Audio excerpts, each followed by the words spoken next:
구약 성경 역대하 25장 5절로 9절의 말씀 봉독하겠습니다. 아마시아가 유다 사람들을 모으고 그 여러 족속을 따라 천부장들과 백부장들을 세우되 유다와 베냐민을 함께 그리하고 20세 이상으로 계수하여 창과 방패를 잡고 능히 전쟁에 나갈 만한 자 30만 명을 얻고 또 은 100달란트로 이스라엘 나라에서 큰 용사 10만 명을 고용하였더니 어떤 하나님의 사람이 아마시아에게 나와서 이르되 왕이여 이스라엘 군대를 왕과 함께 가게 하지 마옵소서. 여호와께서는 이스라엘 곧 온 에브라임 자손과 함께하지 아니하시나니 왕이 만일 가시거든 힘써 싸우소서. 하나님이 왕을 적군 앞에서 엎드러지게 하시리라. 하나님은 능히 돕기도 하시고 능히 패하게도 하시나이다 하니 아마시아가 하나님의 사람에게 이르되 내가 100달란트를 이스라엘 군대에게 주었으니 어찌할까. 하나님의 사람이 말하되 여호와께서 능히 이보다 많은 것을 왕에게 주실 수 있나이다 하니라. 아멘. 3월 초에 우리 사회를 충격적으로 만든 사건이 하나 발생하였습니다. 다 아시듯이 LH 공사 직원들이 신도시의 땅을 미리 매입하였다는 소식입니다. 아무도 그곳에 신도시가 생길 것이라고는 생각하지 못하였지만 어떤 방법을 통해 어떤 내용을 알게 되었는지 모르지만 개발되기 이전에 아주 싼 가격에 대출을 받아 땅을 구입하였습니다. 그리고는 나무를 심었습니다. 신도시가 발표되었습니다. 그러면서 많은 사람들이 알게 된 새로운 사실 하나가 있는데 땅을 얼마나 가지고 있어야 보상도 받고 아파트도 받을 수 있는가? 나무를 심는데 어떤 나무를 심어야 보상을 많이 받는가? 보통 사람들은 처음 알게 된 보상받는 방법이 새롭게 알려졌습니다. 저는 그 뉴스를 접하면서 그렇구나, 그들에게는 그들만의 계산 방법이 있었다라는 겁니다. 그 지역에 평생 농사를 지으며 사시는 분이 인터뷰하기를 다음 달에 아들이 장가를 가는데 집을 구하지 못해서 쩔쩔매고 있는데 내부 정보를 통하여 이렇게 땅을 구입하고 투기하는 사람들을 보면 화가 난다. 이런 인터뷰를 합니다. 아마도 그곳에 땅을 산 사람들은 계산을 하였을 겁니다. 이곳을 얼마에 사면 얼마를 보상받고 얼마의 땅이 팔리게 될 것이다. 그러면 내게는 얼마의 이익이 남겠지 계산을 했던 겁니다. 사고가 나고 LH 직원 게시판에 나온 글 중에 하나가 평생 직장을 다녀도 그만한 돈을 벌기 힘든데 그 땅을 산 것이 무엇이 문제인가 하는 글을 남겨 모든 사람들을 어리둥절하게 만들었습니다. 사람들은 모두가 자기만의 계산 방법이 있습니다. 이렇게 저렇게 재어보고 따져보고 계산하고 물건을 구입하든지 행동을 하든지 사람을 만나든지 사람들마다 저마다의 계산 방법이 있습니다. 예전에 시장에 심부름을 가보면 할머니들은 시장에서 주로 저울로 물건을 갈아서 파는 것을 보게 됩니다. 할머니들은 인심이 좋으셔서 저울추가 기울어도 상관하지 않고 물건을 많이 덤으로 주셨던 기억이 있습니다. 시장에서 물건을 파는 할머니들의 계산 방법은 조금 더 많이 주는 것이 할머니의 계산 방법이었습니다. 그런데 세월이 지나 저울이 정확도가 떨어지다 보니 전자저울이 등장하게 되었습니다. 저도 초등학교 시절에 주산을 배운 적이 있습니다. 6급까지 배웠는데요. 그 다음부터는 별 재미가 없었습니다. 그래서 주산으로 스케이트 타다가 주산 다 풀어먹고 그리고는 주산학원 다니지 않았습니다. 이 주산으로 계산하는 것이 힘들어지면서 전자계산기가 등장합니다. 소수점 이하의 계산도 마이너스도 공학적인 계산기까지 등장합니다. 요즘은 그저 바코드만 찍기만 해도 자동으로 계산을 다 해줍니다. 우리가 사는 세상에는 이처럼 다양한 계산 방법이 있습니다. 그렇듯이 오늘 읽은 본문에도 하나님의 계산 방법과 인간의 계산 방법에 관한 이야기를 해주고 있습니다. 오늘 그 말씀은 남유다의 왕 아마샤 왕 때에 일어난 일입니다. 이 아마샤가 왕이 됩니다. 에돔과 전쟁을 하게 되는데 군사의 숫자가 부족했습니다. 자체적으로 20세 이상으로 창과 방패를 들고 갈 만한 30명을 준비했습니다. 이 30만 명 데리고 전쟁하기에 부족하니 6절에 북이스라엘 군사 중에 큰 용사 10만 명을 은 100달란트를 주고 용병으로 데리고 오게 됩니다. 은 100달란트의 가치는 그때마다 화폐의 가치가 다르겠지만 현재 시세로 하면 60억 원이 넘는 가치입니다. 엄청난 금액입니다.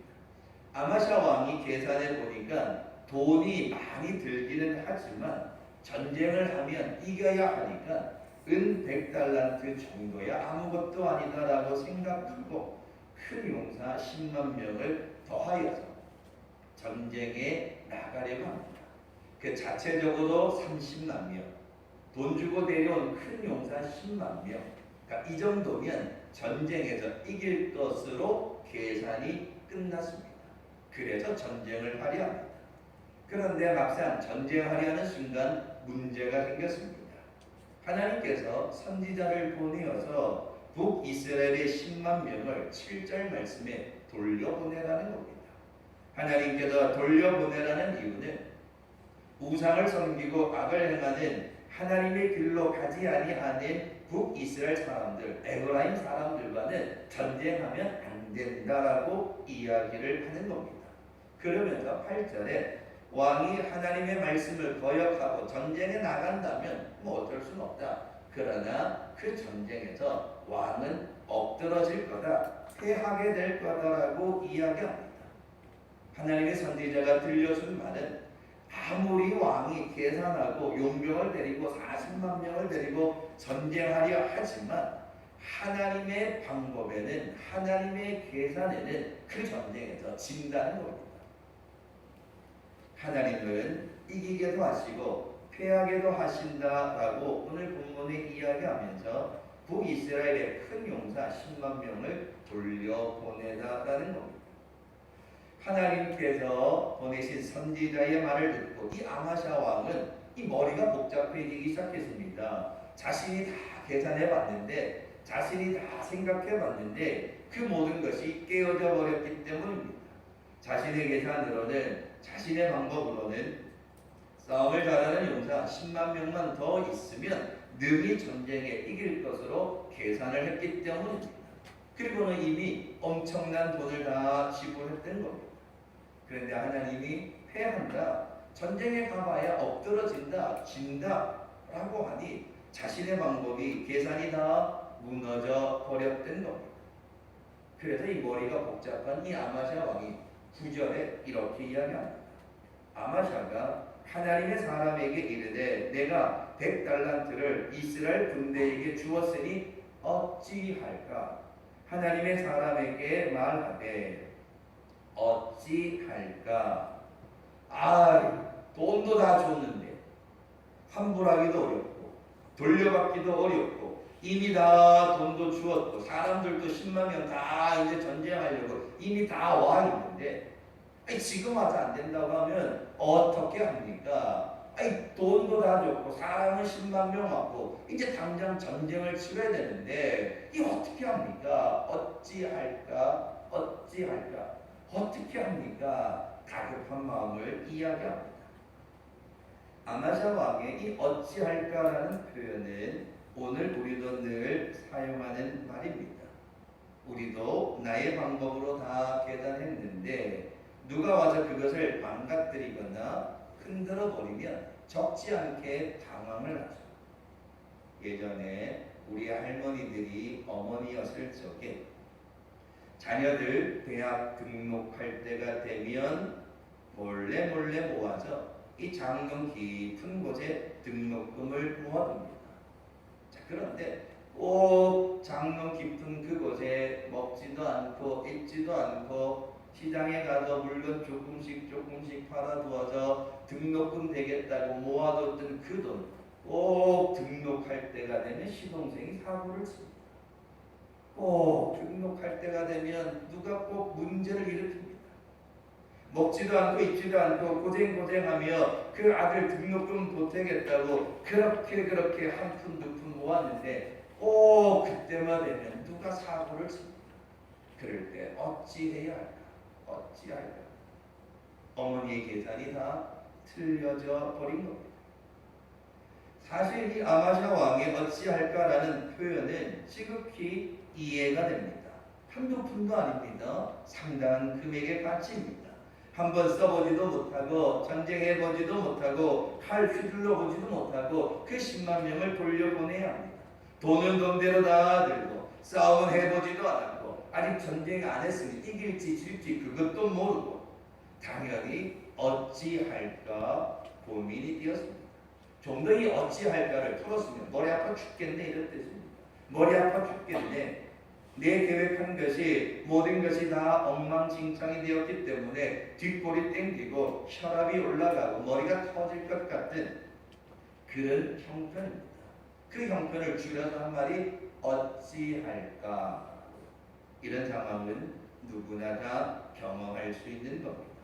자, 이 아마샤 왕이 머리가 터질 것 같아서 어찌할까 탄식할 때 하나님이 보낸 선지자가 9절 중간부터 그 어찌할까를 받아서 들려주는 이야기입니다.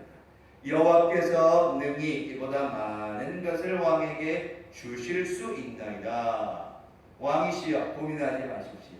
100달란트 엄청난 돈입니다. 그러나 아까워하지 마십시오. 왕이여 머리 아파하지 마십시오. 혈압 올라갑니다. 걱정하지 마십시오. 100달란트 엄청난 금액이지만 하나님의 말씀에 순종하십시오.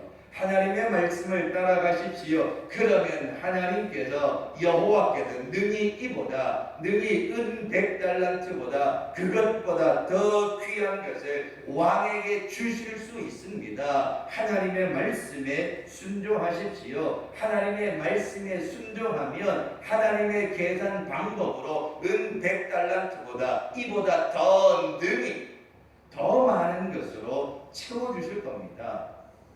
라고 이야기를 하는 겁니다. 오늘 아침 예배드리는 성도 여러분, 신앙생활은 인간의 계산 방법으로 하는 것이 아닙니다. 신앙생활은 하나님의 계산 방법으로 하는 것이 신앙생활입니다. 하나님의 계산 방법으로 이루어진 축복의 사건 중에 하나가 지난주에도 말씀드렸던 오병 이어입니다. 예수께서 선포하시는 천국 비밀을 듣기 위해 수많은 사람들이 모였습니다. 시간이 가는 줄 몰랐고 배고파하는 그들을 예수님 긍휼히 여기셔서 줄인 배를 채울 수 있는 음식을 구하라 하였습니다. 그때 제자들의 계산 방법이 무엇입니까? 안 된다는 겁니다. 왜 안 된다는 겁니까? 돈도 없고 시간도 없고 사람은 너무 많고 어디에 가서 이 많은 사람을 먹일 대형마트가 있는 것도 아니고 당장에 우리 수중에 이 많은 사람을 먹일 돈도 없고 차라리 집으로 돌려보내서 알아서 먹게 하는 것이 더 나을 거다 계산했습니다. 어쩌면 제자들의 이 계산 방법이 지극히 상식적이었을 겁니다. 대형마트라도 있으면 외상이라도 할 수 있을 텐데 그 갈릴리 언덕에 그와 같은 큰 마트가 있을 리 만무합니다. 제자들이 예수의 말씀을 듣고 이 사람들을 먹일 양식을 찾아봐라. 아무리 제자들의 방법으로 아무리 계산해봐도 답이 없는 겁니다. 답이 없으니까 제자들의 대답은 안 된다였습니다. 어쩌면 합리적인 대답일 수 있습니다. 그러나 예수님은 너희들 중에 먹을 것이 있는가 찾아보라. 그때 등장한 것이 보리떡과 물고기입니다. 어린아이 하나, 식사에 지나지 않는 보리떡 5개와 물고기 2마리입니다.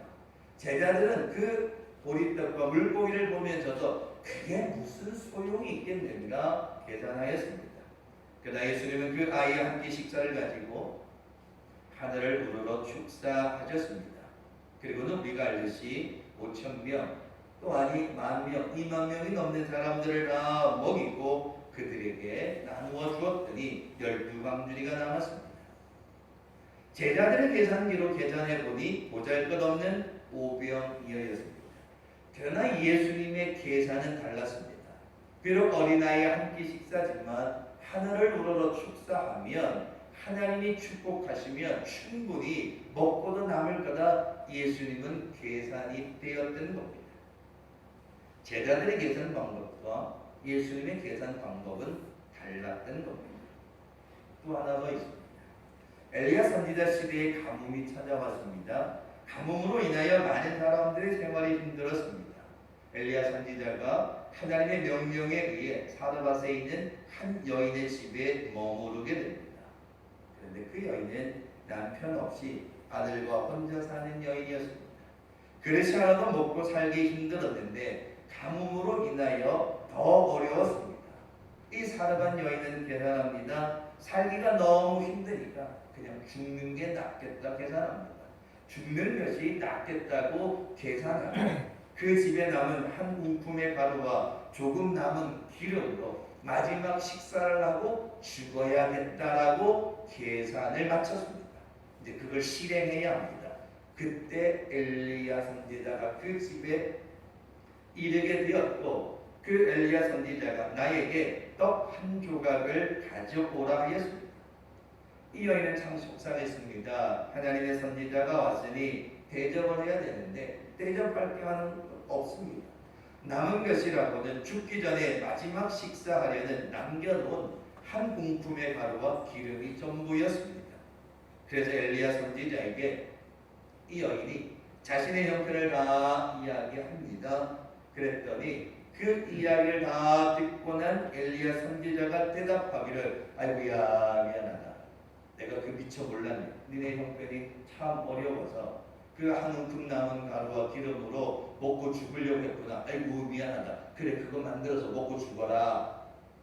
그렇게 대답하지 않았습니다.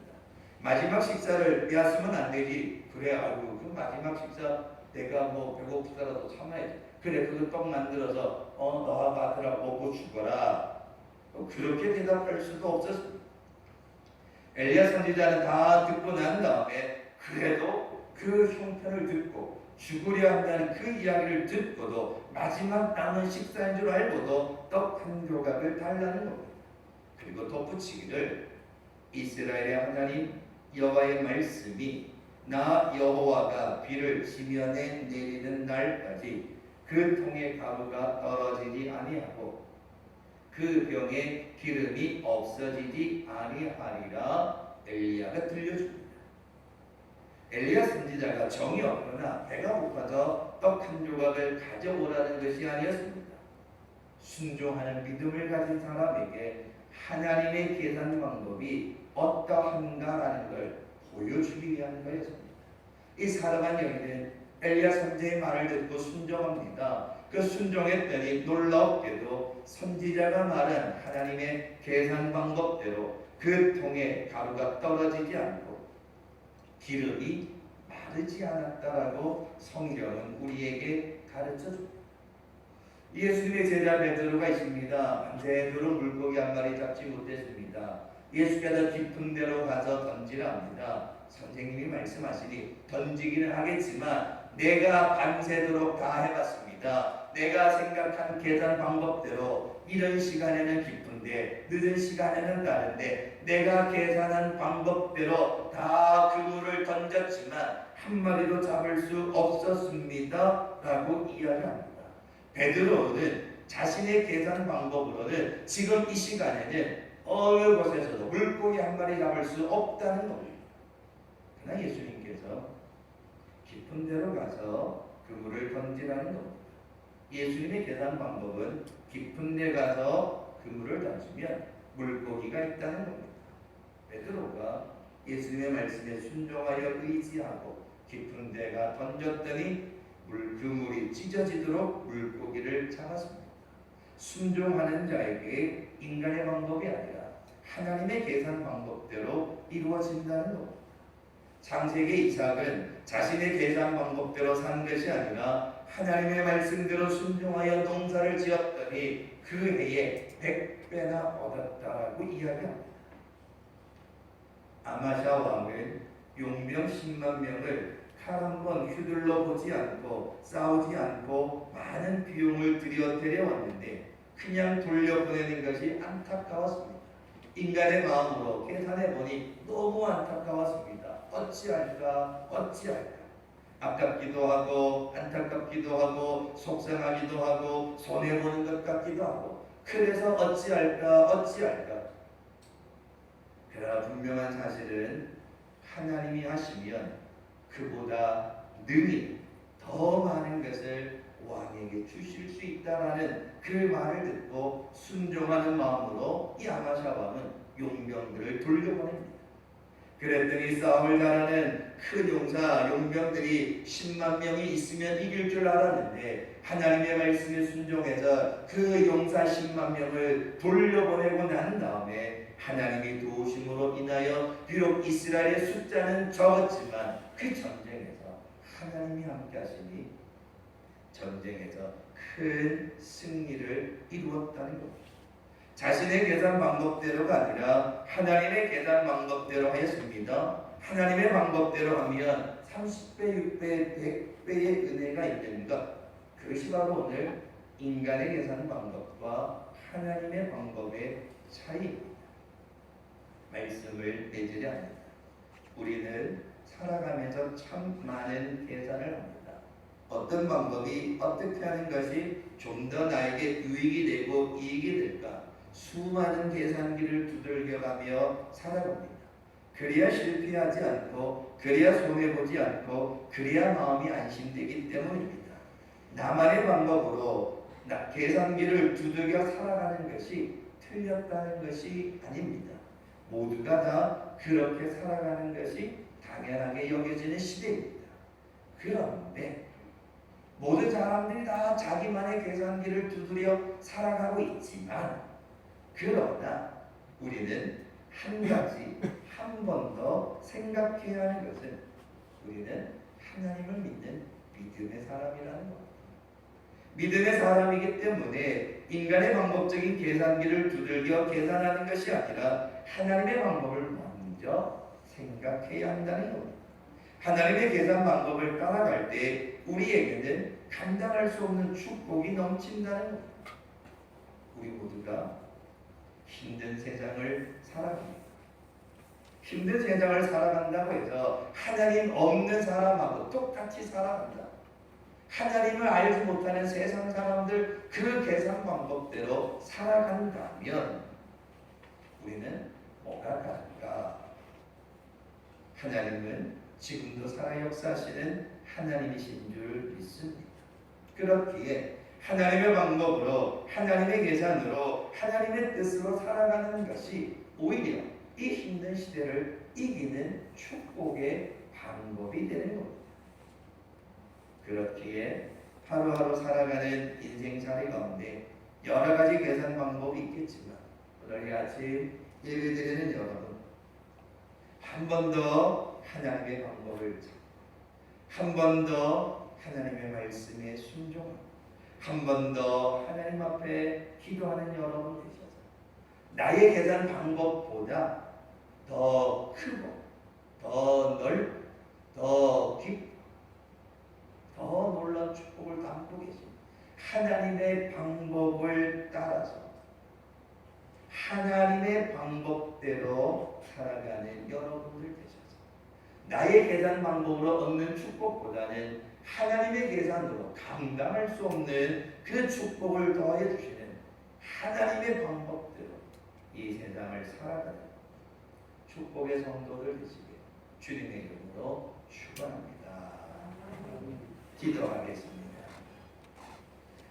고마우신 아버지 하나님 감사를 드립니다. 험하고 힘든 세상을 살아가지만 모두가 다 그저 자기 지식을 따라 계산기를 두들겨가며 살아가지만 오늘 우리는 하나님을 믿는 믿음의 사람이기에 한 번 더 하나님의 방법을 찾고 말씀에 순종하고 기도하는 우리의 믿음이 되어서 이 세상을 주관하시고 이 세상의 주인 되신 그 하나님의 계산 방법대로 믿음으로 말씀으로 기도로 순종하며 나아가 우리가 계획하지 못한 100배 이상의 축복을 받게 되는 믿음의 성도들 될 수 있도록 날마다 하나님의 뜻 가운데 살아가는 축복의 성도들 다 되게 인도하여 주시옵소서. 감사드리며 예수님의 이름으로 기도하옵나이다.